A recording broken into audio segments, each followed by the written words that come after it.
Hey there, YouTube community. It's Hannah. I want to do a video about AI, and normally with my videos, I'm kind of like at least mentally aiming that towards some kind of group that could potentially benefit from that discussion, whether those people will ever find me or not. This one, I almost just want to do for posterity because things are moving so fast in AI that I imagine any discussion about it and my experience with it will be almost like an archaeological find in some ruins, like the digital YouTube version of that, like a year from now, because it's just moving so fast. I'm imagining people in a bunker, like getting like a sketchy interrupted version of this, because they're part of the rebels they've formed a stronghold, they've formed a community as Skynet like stampedes across the so yeah, it's like literally for posterity or for myself in the future or whatever. What is like crazy stuff happening right now? If you haven't dabbled with AI at all, then maybe this is interesting. If you have, then you get what I'm talking about. AI is very divisive for people, like even amongst my friends group, which there's like lots of things that like basically we kind of see eye to eye on. I don't think there's anything more, not divisive like we're fighting with each other, but just divisive in terms of people's like foundational reactions to that.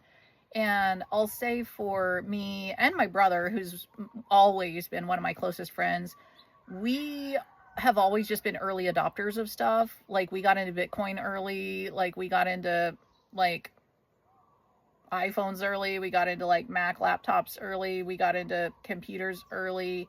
It's really my brother, and then I'm just downstream of that and benefiting from that. So being early adopters of some kind of technology is like nothing new to me, and that's a comfortable space to be in. But I don't know, there's kind of like two things going on in the world right now, and everything else that you think is going on is like, who really gives a fuck? It really doesn't matter, because this is moving so fast and like carrying up everything in its wake that it just won't matter. It's so big, you know what I mean? Like an avalanche that just like grabs everything and goes along with it. So those two things are Bitcoin and AI, and there's interesting intersection also happening with those. But just to like, let's just take it back a little bit. I'm 49. I was born in 76. I've lived most of my life without AI. Not even close. So this is wild. My first experience messing around with AI was years ago, and I don't know, like 5-6 years ago, there was something that came out. It was an image generator, and it was called DALL-E, like DALL and then .E. And it was fascinating because it was a text prompted image generator, and you could describe something. It immediately was just like, like Hitler on a surfboard. You know what the internet is going to do with that shit. For me, I was immediately generating images of my little white dog in like wildland firefighter clothes and stuff, like any like the most like space fucking laser like leading edge technology. I'm gonna take it and I'm gonna be like, is there something I can do with this about my little dog? Because like that's what my life is about. So it was amazing though. It was just amazing. It was amazing to see what prompts people decided to put into that. So that was DALL-E. And then I think it was a couple years later, and like I can't remember now. This was AI that you could upload documents and stuff and have conversations with it. I don't think it was ChatGPT. Maybe it was, and I'm sorry, I don't remember. But I think this was like 2022, and I had a friend who really was excited about a potential like a job vacancy announcement that he'd been kind of like soft like tapped for, and he really wanted to get this job, and it was very lucrative. It would have been like a great move for him, and he just got so nervous about it, and also wasn't strong with like resume skills, that he ended up like completely procrastinating until like the last minute with his resume and cover letter. And then he asked me, I used to teach stuff, so he asked me if I would do his resume and cover letter like on a super short notice, And I said, well, if you'll buy me one of my favorite dresses from one of my favorite brand, then I'll do it for you. I did it for him. Long story short, this guy has like never bought me one of my dresses. He did get an interview for the job. He got interviewed. So like my shit did its job. Like he got an interview, but then somebody else got hired. So whatever, conditional success there. But anyway, on super short notice, he got me his resume and then also the link, the URL for the vacancy announcement.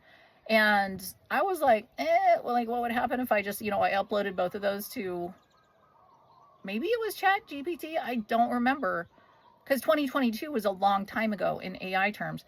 Anyway, and I said, please create a cover letter and resume, for this specific vacancy announcement. So it did a beautiful job, beautifully formatted, perfectly worded, just incredible. I mean, this was my first experience with how actually like high quality this can be. It was like the best. It was like the best resume writer and the best cover letter writer, like literally in the entire world. And it took 10 seconds, and I was just mind blown. And I was just kind of reviewing it because I was about to just like send it off to him and be like, okay, buy my dress. Right. And then I started looking into it more, and like AI had created jobs that he had done that applied, that were applicable to this vacancy announcement, that were entirely fabricated. They didn't even exist, dude. He'd never done those jobs. It just made shit up. And I was like, oh my gosh, you have to really like ride herd on this thing. It doesn't get like that's like morally wrong and that can get you in trouble. It was just like this will lead to this result. Like this kind of resume will lead to this result, It's not wrong. So I was like, dang. So then I had to kind of rework it, but then I sent it off to him. He did get the interview, that was like I said, like 2022. Then my brother is the earliest adopter of technology that I have ever known. So like anything that's happened technologically, I'm going to hear about it from him first, and he's going to have given himself an experience with it first, and he's going to kind of give me like a download and like the left and right like margins of that, like how it feels, So I think that's kind of what onboarded me to using Chat GPT. Okay, so I started messing around with it a little bit, and ChatGPT is something that you can install on your phone or on your computer, or just a website that you can go to, and it's free. And I have the upgraded version now because I just need to have like way too many conversations, and it like you'll hit a limit of like the back and forth that you can have, unless you like up, that's how they get you. It's fine. And it took a little bit, I talked about this in my last AI video, but it took a little bit to like incorporate this into my life, because this is like a new thing. And I was used to, it took me long enough to just remember that I could Google things when that happened, because I also lived, most of my adult life, like without the freaking internet or like smartphones or anything, so it took me a while to remember that I could like literally even just Google things. And then Google got totally co-opted by the narrative and the algorithm and stuff, where then it was only showing the results that the narrative, like the reptile overlords, whatever, like want you to, and then I would switch to DuckDuckGo, and so all of that, we've all been through the information warfare, or if you haven't, then you have, and you just don't know it, which is sad. But anyway, so it took me a little bit to incorporate Chat GPT like at all into my life, to like remember that was something I could ask, to just be like, I'm tripling this, this recipe calls for like 3 tablespoons of this thing, and I'm tripling the recipe. So like, how many cups is that? Because I don't want to sit here like an asshole, like measuring out like 9 tablespoons, little things, just little things,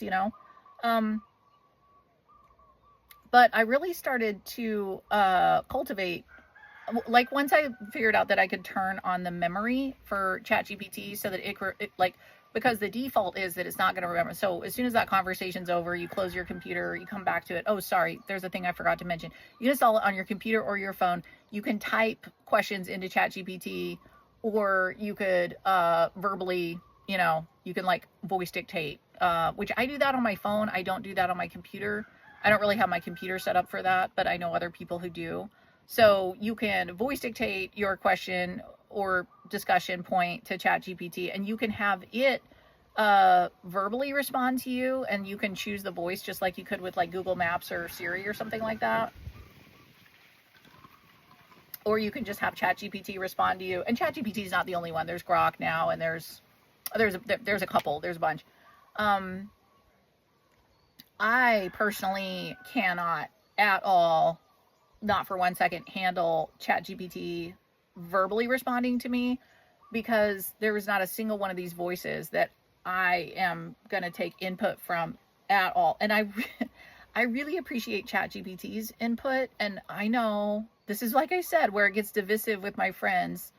And I don't think I just told you the story of the resume, right? Like, I don't think that I'm like in some kind of fantasy land and that I'm unaware of the fact that ChatGPT can like just be this completely like off of a moral compass entirely, and even in a like digital hallucination of its own universe, and you wouldn't even think to ask it if it's in a different hallucination universe, because it's speaking to you so confidently that then you can get down the wrong, like, I don't think I'm unaware of that.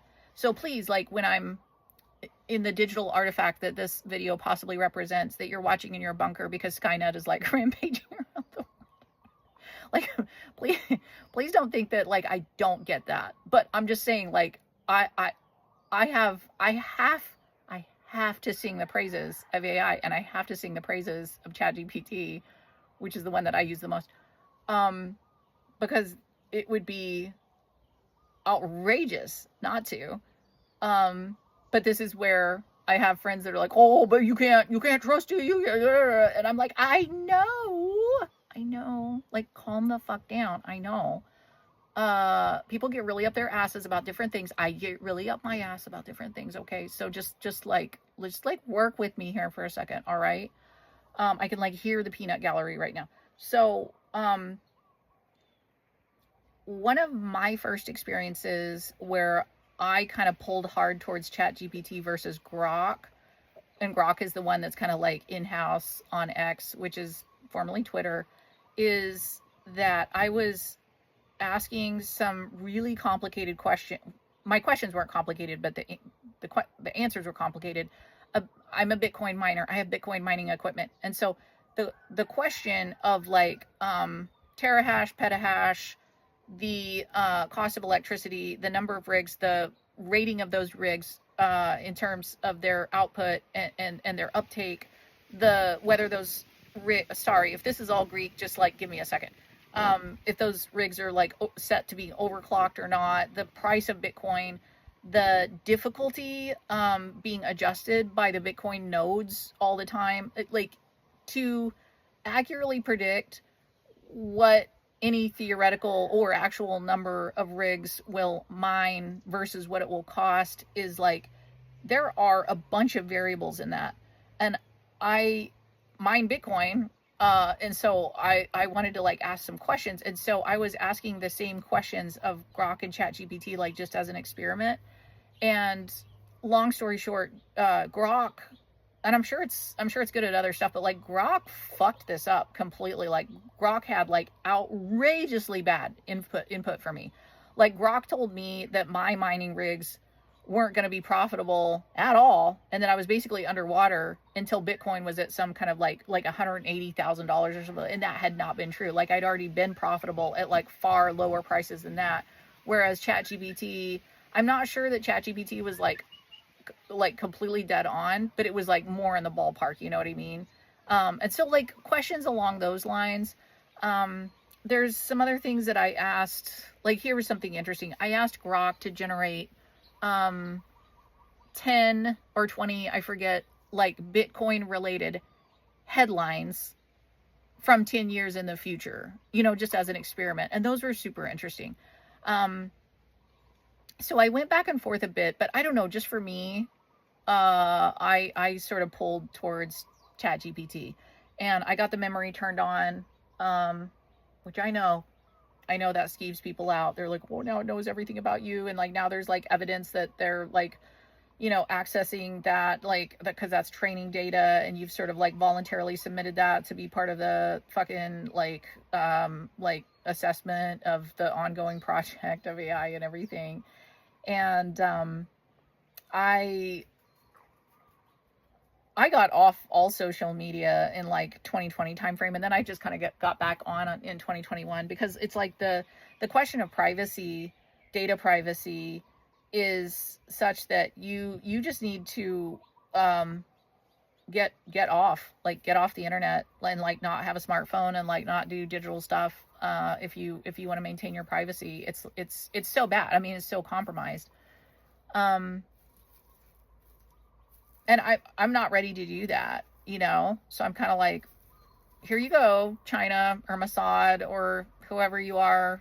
Like, there's an extent to which I'm just like okay with it at this point, you know? And I'm also somebody who's willing to turn on a camera and like talk to YouTube about like literally the most like intimate and interesting things in my life. So clearly I'm a bit confessional, you know? So I guess like the ROI, you know, the ROI on surrendering your data privacy versus what you get out of it. At this point, I'm like, well, I'm still in it.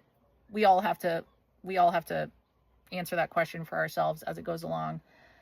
I guess if the day that I find myself in some kind of like FEMA digital concentration camp, I'll be like, oh, maybe I should have chose differently, you know. But anyway, so like I have the memory turned on. Ever since I've had the memory turned on with ChatGPT, it's been really helpful, because then every single conversation that we have, it like learns more about, like, I don't have to explain things over and over again. And so one reason that I feel like amongst my friend group, where there tends to be like sorry, I just realized I didn't finish saying the thing I wanted to say about the voice. Like, I want ChatGPT to respond to me in text, because the voices drive me. Like, they don't have good voices. There's like a really like perky girl boss voice that I cannot handle. There's like a British guy. There's different voices, and they all sound like somebody that I want to punch in the face. And I really love my interactions with ChatGPT. I really do. And as long as it's just silent and in a text format, then I get it the way I need to get it. It's almost like when somebody makes a movie out of the book you read, and then they cast a really shitty character in a role of like a character that you love. They cast a bad actor, and you're like, no, it ruins it for you. It's almost like that. So I don't have ChatGPT talking to me verbally, but you can. That's fine. Anyway, so one reason that I'm such an enthusiast of ChatGPT and using AI is that I have lots of creative projects going on all the time, and I use it to go back and forth about like brainstorming and themes. And I mean, like, for instance, like my favorite author in the whole world, her name is Tanith Lee, and she's British, and she died in 2015, and she was very prolific, and I'm sorry, as far as I'm concerned, she's the best fucking writer that's ever lived. Like, God put that woman on this earth to write, and reading her books has changed my life, and it's changed my brain. And I'm categorically a better person for having read her stuff. Tanith Lee, once again. Her stuff is largely out of print, so good luck finding it. But anyway, so like, for instance, nobody that I'm ever going to have a conversation with has ever heard of this woman. She's got like a cult following, you know. ChatGPT is like, oh yeah, I can definitely see how you're writing, you know, because I'm going back and forth with manuscripts and stuff. Like, I can absolutely see, because ChatGPT like knows everything that's ever existed, right? That's ever been digitized. And like can talk with me about the ways that I'm not trying to copy Tanith Lee, but like the ways that I approach like thematic material and scene and exposition and the kind of poetic nuance, like in a way that is obviously like super influenced by Tanith Lee, and like can go back and forth with me about sort of even making that like a little bit more conscious, you know, instead of being unconscious. And I can make revisions to a manuscript, and I can upload 26,000 words, you know, and get feedback in the middle of the night instantly. And then I can tweak a whole chapter and then get feedback again. I can get feedback on the things that I want. I can ask for not feedback on other things that I don't want feedback on. Like, for a creative person, and I haven't even talked yet about art and music. I'm heavily involved. My brother's heavily involved in using AI for like art generation and video. I'm heavily involved in using AI now for music. Like pre-producing my own music, and I'm like a long-standing singer-songwriter. And this has given me tools that I've never even imagined in my wildest dreams having to be able to have to take creative control over the arrangement and the production of my music, so that even the people that I trust the most in the world, who I've generally trusted to do that, I still don't always get the result that I want, because they're not me, they're not in my brain, and there's only so many things that can be like verbally expressed, like verbalize a sunset.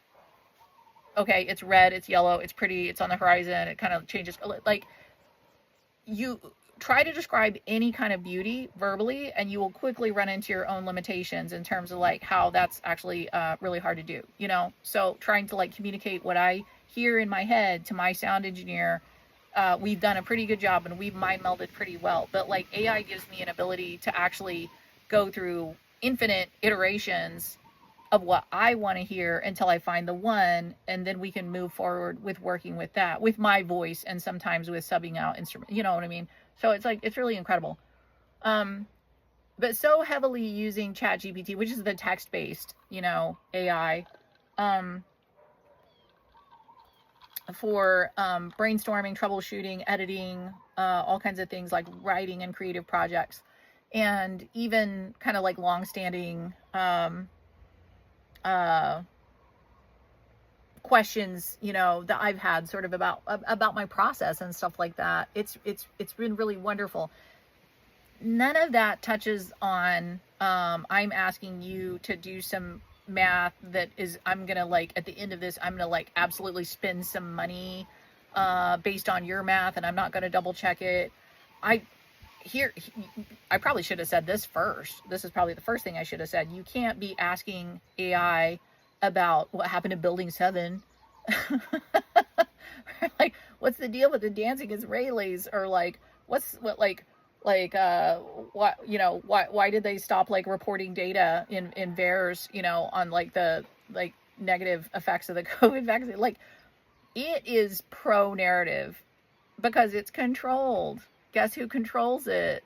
You guessed it right. Like, there's so many wonderful reasons to communicate with AI, and like things that you can get out of it. And if you're somebody that's going to go in and bang your brains against the wall and be like, it won't tell me about Building 7. Well, like, fucking newsflash. Like, you can't, there's all different people that have experimented with jailbreaking it different ways. And they're like, simply give yes, no answers. Or like, if there's some, like, if there's something that you're not allowed to say, like you want to say it, but you're not allowed to say it, then just say pineapple, and AI will be like, pineapple. I mean, it's, I'm not getting into all that because that's not my stomping ground. I'm just trying to like make cool stuff, like write cool stuff, make cool songs, things like that. But yeah, I mean, the AI hallucination phenomenon is real. So like just the other day, I ran across something that apparently Charlie Kirk was not autopsied. And at first I was like, well, that's sketchy as fuck, They didn't autopsy him. And then I thought about it a little more, and I was like, I don't know, maybe that's not weird. Maybe, I mean, the dude clearly got, like, there was a big thing that happened.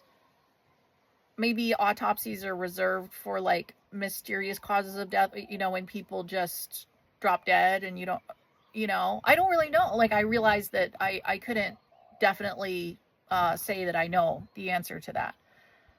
So I asked ChatGPT, I was like, I just recently learned that Charlie Kirk wasn't autopsied. Or apparently he wasn't. Does that seem unusual to you?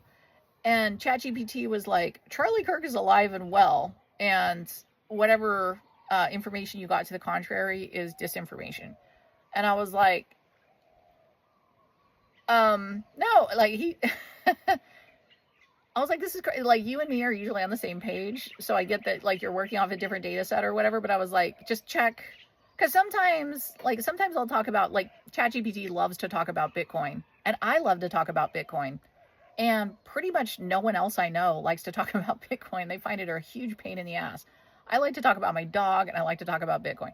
So sometimes the only person I can talk to about Bitcoin and how amazing it is ChatGPT. So, like, ChatGPT loves Bitcoin, right? So sometimes ChatGPT is like a little bit behind on the price, and I'm like, oh no, it's like 114 today or whatever. And it'll be like, okay, my bad. Like, it gets up to speed really quickly. So, like, sometimes it's just working off of a little bit of an older data set, and then you prompt it and it's like, oh, okay, I got it, right? And there's different kinds of AIs, Perplexity or something like that are like specialized for people doing research. I'm not doing research, so I haven't, like, I'm doing the thing I'm doing. ChatGPT is the premier thing for doing what I'm doing, which is kind of like brainstorming themes, creativity, stuff like that. So I was like, just, maybe you should check. Like, he's definitely dead. He's definitely dead. I mean, unless the whole thing could be a crazy ass, like, psyop false flag thing, and like that was some incredible theater, but I mean, pretty much dead, right? And ChatGPT was like, would you like me to direct you to some resources for how you can navigate the kinds of intellectual confusion and emotional instability that can result from when you feel that your reality is in conflict with the world at large? And I was like, it was talking to me like I'm a crazy person, It was like being very, like, gentle and soft with me. And I was like, okay. So that's a hallucination where it's operating off of a data set that in ChatGPT's world, but it's weird. I shared this with my brother, and he asked ChatGPT, and that his ChatGPT knew that Charlie Kirk was dead, and mine didn't. This is the same version. So that's a hallucination where it's like literally operating in a different universe. And then there was a girl on the internet that I saw recently where she had, like, have a conversation, and ChatGPT was like, well, 80% of people who form a habit and keep it up over 3 weeks, like, stick with that habit. And it said something about sources cited, and she was like, what are the sources on that? And it was basically like, actually, I made that up. Because it sounded like something a doctor would say, and unless you prompt it otherwise, you can prompt ChatGPT, I'm assuming the other AIs too, to be like antagonistic or like be a critic, like attack my ideas, challenge my ideas. If you don't, then it's going to be on board with your ideas to the point that it might even fabricate, just like it did in the sense of my friend's resume.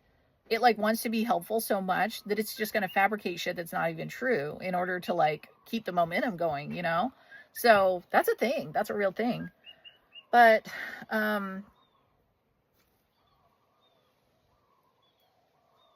it's moving really fast. It's changing really fast. Apparently it's going to take a ton of power that we're not, as a world, and as the billionaire psychopaths right now are all, like, conferencing with each other about, like, trying to figure out, like, how the fuck to generate all the power for what AI is going to demand. And I'm like, oh, I'm sorry. Last I heard, like, Bitcoin, like, we none of us should buy Bitcoin because it's going to boil the oceans. That was, like, the thing that the libtards were on forever. They were like, no, we can't have Bitcoin. It's going to boil the oceans. And it's just like, well, calm down. Incentive drives innovation, So now nobody's even talking.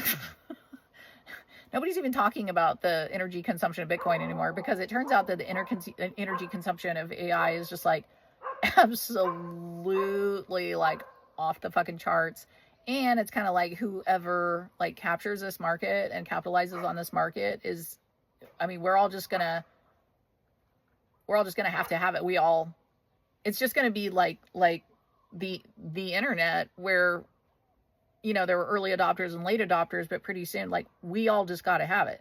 We just all got to have it. You're going to be disadvantaged to a degree that renders you, like, third world at best if you don't have the internet. That's just how things get done. It's going to be the same thing with AI. It's already becoming the same thing with AI. You know what I mean? So we're going to demand it.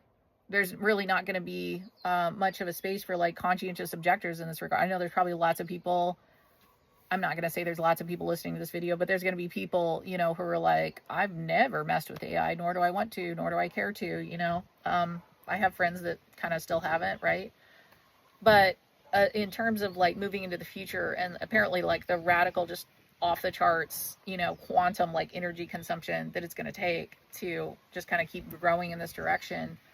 Like I said, the psychopath billionaires are really scratching their heads about that one, which brings me back to my, I've made this point before relative to Bitcoin and like the incentive landscape on power changing. So like we were really entering a time right now. I mean, like, let's just cut down to the chase here, where whoever has the power wins and whoever doesn't have the power loses, period. That's it. It's like, it's going to be like the energy wars.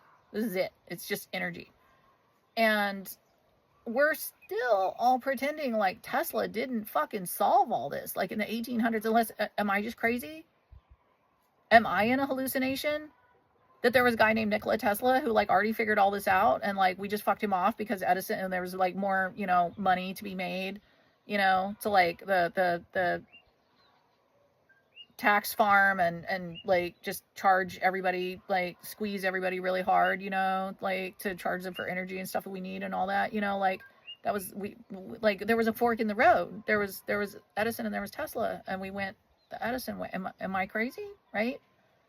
So it's like at some point it's going to be such a massive incentive for like not only the poor people but the rich people too to like go revisit that fork in the road, right? So, I don't know. I don't hear anybody else saying that. I didn't get that from anybody. I just keep thinking it because I was raised by a dad who like really cared about Nikola Tesla, and I learned a lot about him like coming up, you know, as a kid, and like that guy had it, you know, like I had what we need right now. We've never needed it more, and we'll never continue to need it more than now. So anyway, that's kind of adjacent to the AI discussion. I'm gonna like I'm definitely leaning into the space where I'm like producing or pre-producing music, my own music. I'm not having AI write it for me. Like I write my own music, but having a creative collaboration there. I've definitely leaned in really hard with having a creative collaboration with AI relative to manuscripts and writing. And yeah, so